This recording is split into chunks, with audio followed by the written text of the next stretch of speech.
আচ্ছা, প্রকৃতি কেন এত সুন্দর, কেন এত মায়াবী, কেন এত অপরূপ? এটা কি কারো জানা আছে? নিশ্চয়ই নেই, কারণ এটার কোনো উত্তরই হয় না।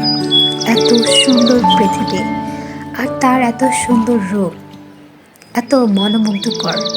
এই প্রকৃতির এত সুন্দর রূপ আর এত মনোমুগ্ধকর দৃশ্য যারা দেখবে তারা নিশ্চয়ই এর প্রেমে পড়তে বাধ্য। আসলে প্রকৃতি জিনিসটাই এমন, এটা আপনাকে তার প্রেমে পড়তে বাধ্য করবে। প্রকৃতি নিয়ে যত বলবো ততই বলা কম হয়ে যাবে। আসলে এটার বিশালতা এত বেশি, যেটা বিশ্লেষণ করা অন্তত আমার পক্ষে একেবারেই সম্ভব না। এটা শুধুমাত্র উপভোগ করতে হবে।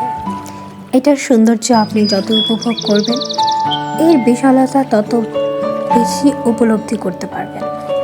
প্রকৃতি জিনিসটা একটা প্রেমে পড়ার মতো একটা জিনিস।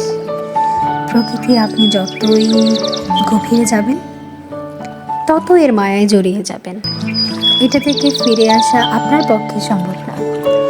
যারা ভ্রমণ প্রিয় আছেন তারা বুঝতে পারবেন প্রকৃতির প্রেম, প্রকৃতির মায়া আসলে কত বিশাল।